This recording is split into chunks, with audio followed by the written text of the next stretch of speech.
Bienvenue dans Passeurs d'Histoire, le podcast de la mémoire. Germaine par Philippe et Charles, s'engager en chantant.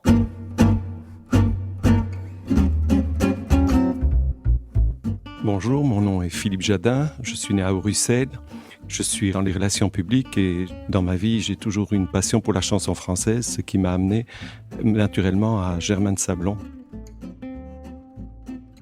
Je m'appelle Charles Langendries, je suis né à Bruxelles, je suis philologue de formation et je me suis déplacé souvent à Paris et j'y suis encore régulièrement pour des raisons liées à la famille Sablon, Germaine Sablon et son frère Jean Sablon. Nous avons découvert Germaine Sablon par le truchement de son frère Jean Sablon, dont nous avons le privilège d'être les ayants droit, qui côtoie Jean Sablon, ne peut pas ignorer l'existence de sa sœur. Personnellement, ce nom m'était connu, mais de manière extrêmement superficielle. Je ne savais pas du tout à quoi ça correspondait. En revanche, le chant des partisans, je le connaissais déjà. Il ne faut pas oublier non plus que les Belges ne connaissent pas nécessairement aussi bien le chant des partisans que les Français, qui, je crois, l'apprennent à l'école, ou en tout cas aujourd'hui, certains l'apprennent à l'école. Ça, je l'ai constaté peut-être à cause de l'anniversaire qui était célébré récemment. Mais cette chanson, ce hymne m'était connu. Ma mère m'a dit qu'à l'école, elle avait chanté le chant des partisans, donc à Bruxelles, comme quoi le chant des partisans était quand même répandu après la guerre, je ne peux pas dire dans toute l'Europe, mais disons dans la francophonie en tous les cas.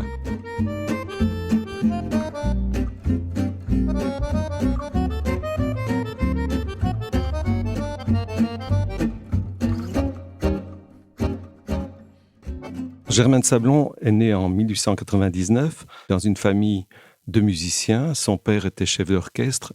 Il a d'ailleurs composé le 5e hymne national français, c'est-à-dire la chanson de Craonne. Et ses frères étaient tous ou comédiens ou dans la musique. Elle a commencé très très jeune, à 16 ans, à l'opéra comique. Germaine Sablon et Jean Sablon étaient de la fratrie les deux plus proches. Et ce qui est assez particulier et qui a à voir avec ce dont nous parlons, qui est la personnalité de Germaine Sablon au sein de la guerre, c'est que Jean Sablon était un homme que beaucoup de gens s'en souviennent aujourd'hui quand même. C'était un chanteur de charme, c'est un tempérament extrêmement doux, quelqu'un d'extrêmement délicat. Et sa sœur, qui ne manquait pas de délicatesse, certes, avait un tempérament que l'on pourrait qualifier de manière très simpliste. C'était un tempérament fort, bien sûr, mais assez exalté, courageux, physique. C'était quelqu'un qui devait absolument s'engager dans l'action. Et il n'y avait pas de demi-mesure pour elle. Et c'est quelqu'un qui, une fois qu'elle décidait qu'elle s'engageait dans quelque chose, c'était totalement. Et jusqu'au bout. Elle s'est retrouvée en Tripolitaine, elle s'est retrouvée au Mont-Cassin, elle était blessée au Mont-Cassin, elle était donc abondamment médaillée. Après la guerre, elle a dit que si elle n'avait pas ses enfants, elle aurait pensé à mettre fin à ses jours. Donc c'est vraiment quelqu'un qui a beaucoup souffert de ce qu'elle a vécu, mais qui, engagé, ne lâchait pas. Jean Cocteau disait d'elle, Germaine Sablon, c'est un cœur qui chante. Et Jean Sablon nous disait que sa sœur était toujours trop pressée. D'ailleurs, une petite anecdote, quand elle est arrivée en Irlande, pensant à la France libre, quand elle était reçue par les autorités, dans le livre d'or, elle avait écrit « Vive l'Irlande libre », ce qui lui a valu quelques ennuis, évidemment, après. Une petite anecdote amusante aussi, c'est que Germaine Sablon s'est retrouvée avec Joseph Kessel à Londres, où se trouve évidemment Charles de Gaulle. Et à un certain moment, lors d'une quelconque conférence que donnait de Gaulle, il a remarqué la présence de Germaine Sablon dans la salle et il lui a demandé de se lever. Et d'un geste qu'elle a trouvé un petit peu cavalier, elle trouvait qu'un homme n'avait pas à demander à une femme de se lever, elle est restée assise. C'est dire le caractère de Germaine Sablon.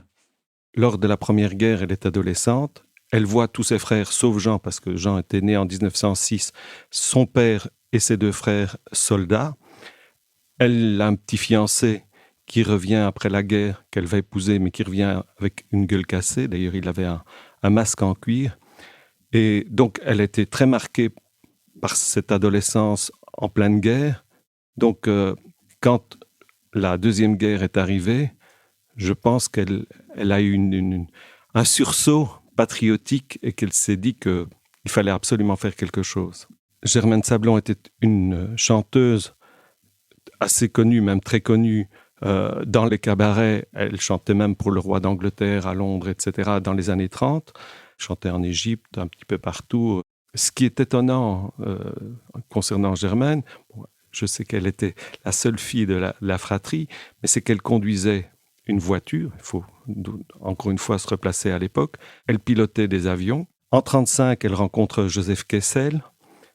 Bon, il faut savoir qu'elle avait divorcé déjà de son premier mari. Elle a rencontré son deuxième mari, Jean Legrand, qui était un baryton, un chanteur aussi, avec lequel elle a eu 2 enfants. Elle a quitté son mari en ne divorçant pas pour aller travailler à Paris parce qu'il était donc artiste lui aussi, il était chanteur, mais chanteur plutôt à vocation classique. Et ils se sont entendus pour qu'elle puisse partir pour Paris après 8 ou 9 ans d'inactivité artistique. La mort du père qui a précédé de peu ce revirement de sa vie et de sa carrière n'y est pas pour rien, parce que c'était ce compositeur dont on a parlé, qui est un homme très talentueux, mais qui est mort en gaspillant ses talents, parce qu'il était d'abord très amoureux des femmes, et en plus pris par la passion du jeu. Et c'est ça qui l'a convaincue de recommencer à travailler. Et elle a laissé son mari, qui était parfaitement d'accord, à Valence, et les enfants restaient à Valence. Et au volant de sa voiture, bonne mère de famille, elle roulait à toute vitesse pour aller voir ses enfants quand elle ne travaillait pas. Donc c'est vraiment une femme moderne, une femme qui était très, très libre.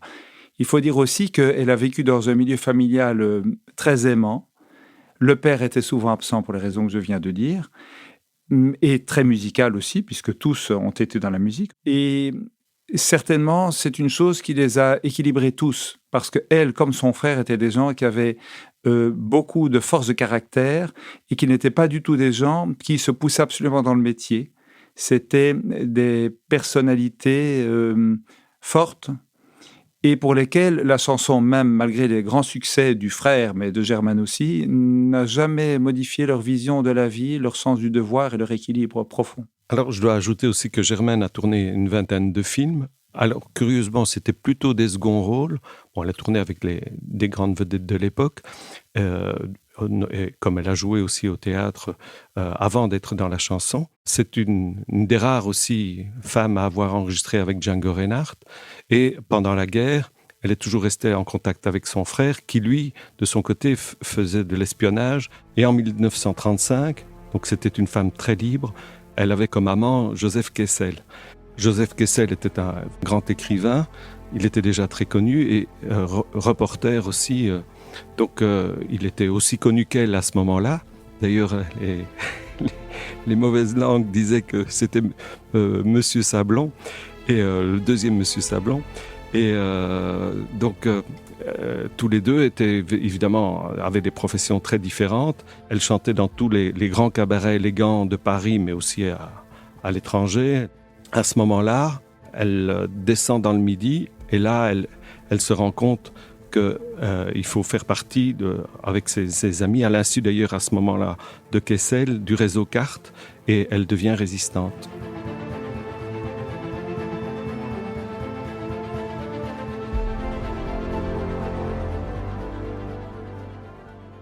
Et petit à petit, bon, elle ne pouvait pas le cacher puisqu'ils vivaient ensemble, petit à petit, Kessel, évidemment, a fait partie aussi du réseau Carte. Suite à une dénonciation de voisins, parce que des felouks partaient de sa maison, ils décident tous les trois, donc Maurice Druon, Joseph Kessel et Germaine Sablon, de rejoindre Londres. Ils traversent en plein hiver les Pyrénées pour rejoindre l'Espagne et puis de l'Espagne au Portugal.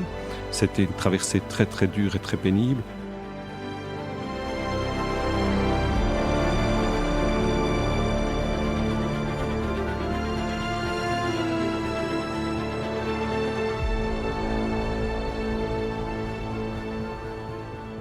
Ils finissent par rejoindre Londres. À Londres, elle se met aussi au service en tant que chanteuse et chante notamment à la BBC et fait des galas toujours philanthropiques. On cherchait un hymne pour la résistance. Donc, comme elle connaissait très bien Cavalcanti, avec lequel elle avait déjà tourné dans les années 30, tout ce petit monde se connaissait. Germaine, Joseph Kessel et Maurice Druon se rendent dans un club à Londres où chante Anna Marley, qui est une femme compositeur et qui interprète une de ses chansons. La mélodie leur a beaucoup plu et a correspondu, pensait-il, à ce qui pouvait convenir pour un hymne de la résistance que les autorités françaises ou que la France libre souhaitait trouver. Et c'est la raison pour laquelle ils ont écrit la chanson, c'est-à-dire que Germaine Sablon, qui avait la connaissance de la musique, transcrivait la partition sur son petit cahier, et Joseph Kessel trouvait les paroles. Maurice Hurillon, son neveu, y allait de ses talents de versificateur. Et dès le lendemain, Germaine Sablon l'interprétait dans les studios pour le film Three Songs About Resistance, 3 chansons sur la résistance, qui est un film de Cavalcanti.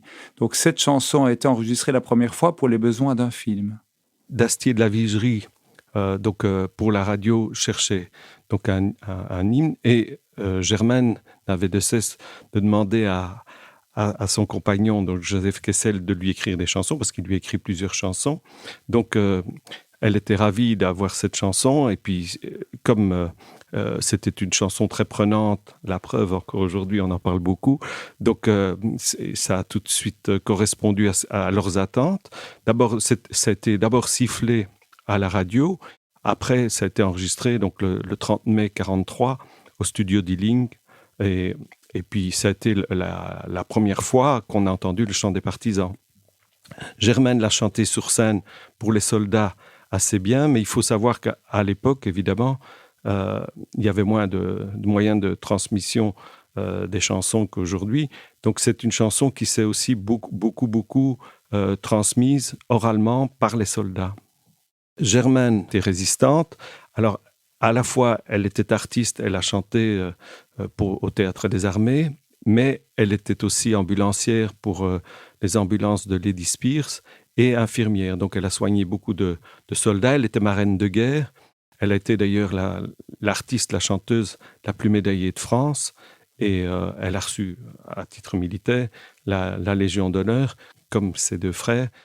Il faut dire aussi que Germaine Sablon, pour des raisons d'anonymat et de sécurité d'elle-même et de sa famille, même à Londres, enregistrait dans les studios sous un autre nom. Elle se faisait appeler Angélique Pasquier. Donc il y a des disques que les gens ne savent pas généralement, qu'ils doivent lui attribuer, et qui ont été enregistrés sous ce nom-là, parce que précisément, elle ne voulait pas que l'on sache nécessairement où elle était, ce qu'elle faisait, et que c'était elle qui chantait ces titres-là. Après la guerre, elle a fait des galas, d'ailleurs, sous la présidence du général de Gaulle. Elle partageait évidemment l'affiche avec Joséphine Baker, une autre résistante. Donc, elle a fait beaucoup de galas. Et après, elle a repris sa carrière. Elle est allée chanter aux États-Unis, à New York notamment, au Brésil et au Canada.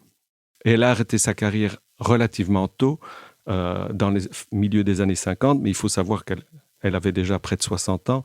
Et à l'époque, une femme de 60 ans ou de près de 60 ans n'était plus une jeune fille. Et puis, c'était foncièrement pas son tempérament. Curieusement, pour une artiste et la fille une fille de famille d'artistes, elle était assez réservée et timide, comme son frère du reste. Et elle disait que s'occuper de son jardin à Saint-Raphaël lui correspondait mieux que d'être sur scène. Germaine Sablon nous a quittés le 17 avril 1985.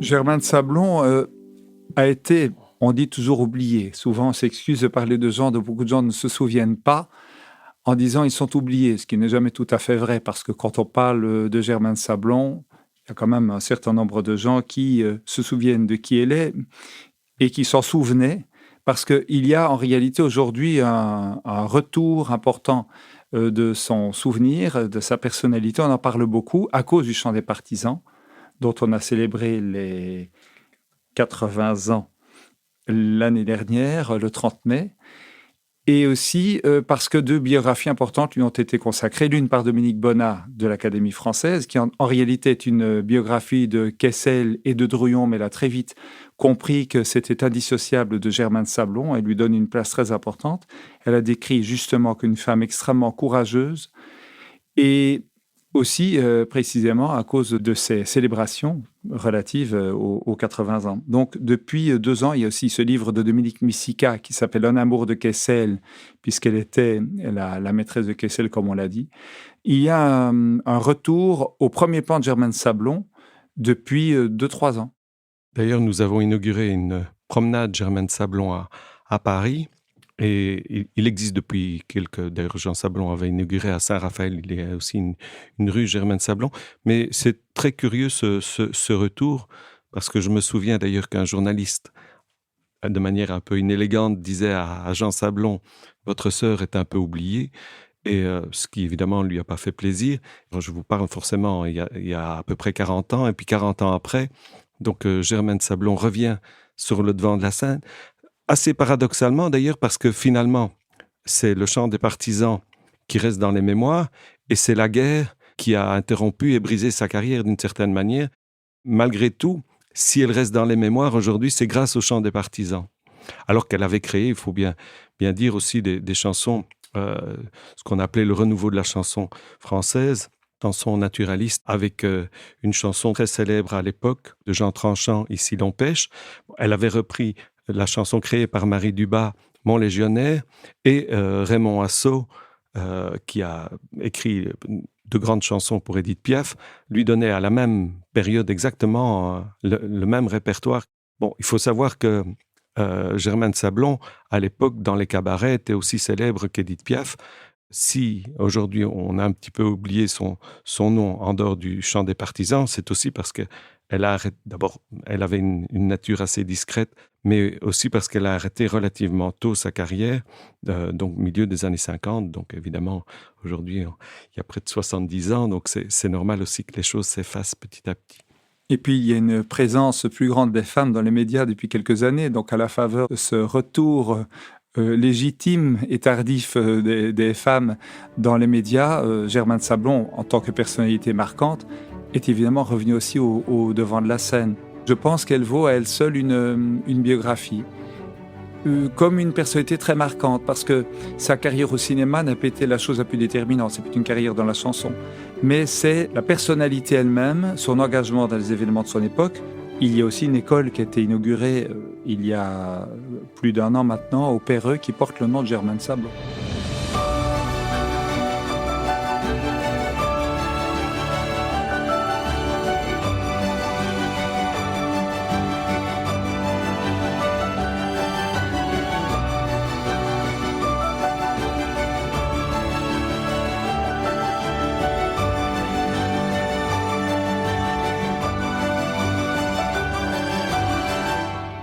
Nous sommes ici pour parler principalement de l'engagement.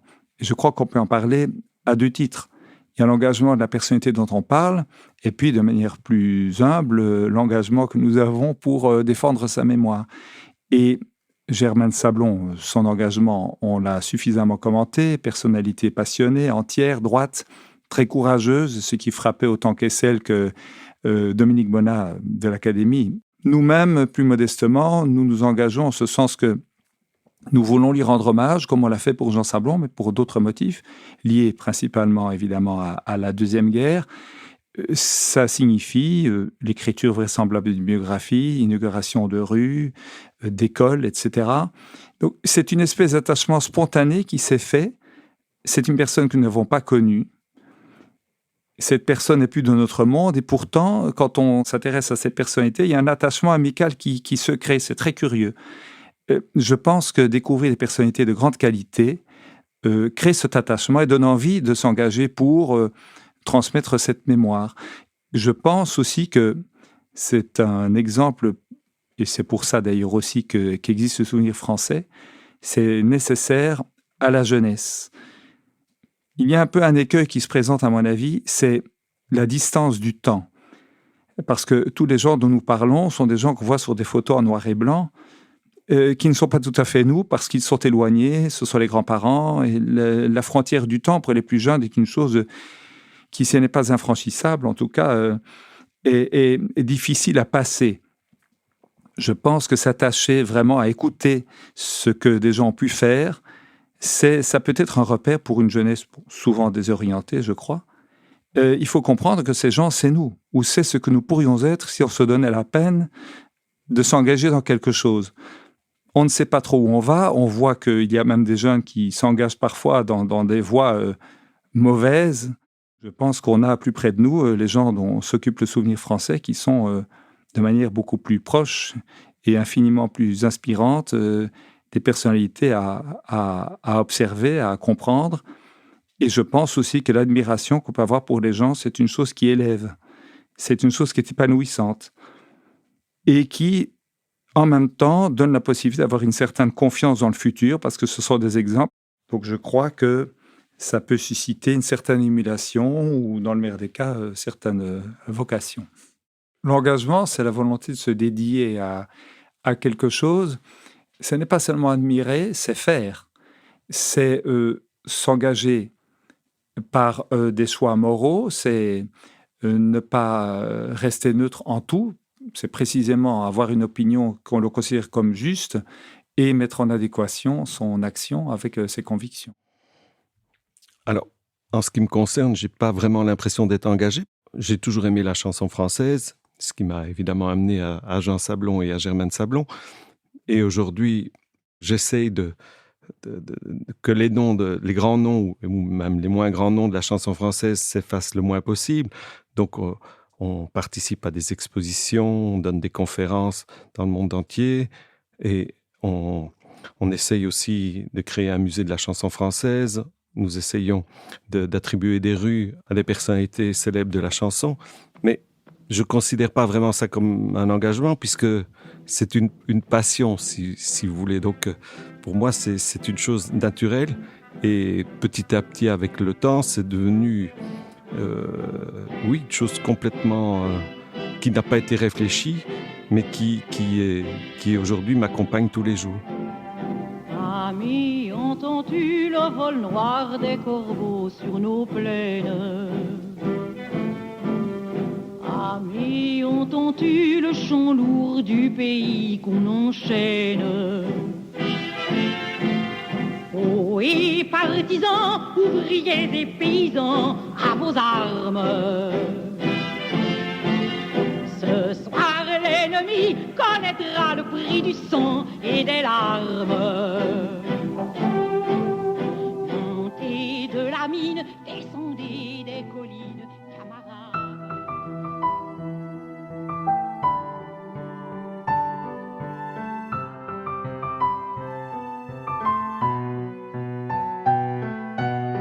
Vous venez d'écouter Passeurs d'Histoire, un podcast du Souvenir français.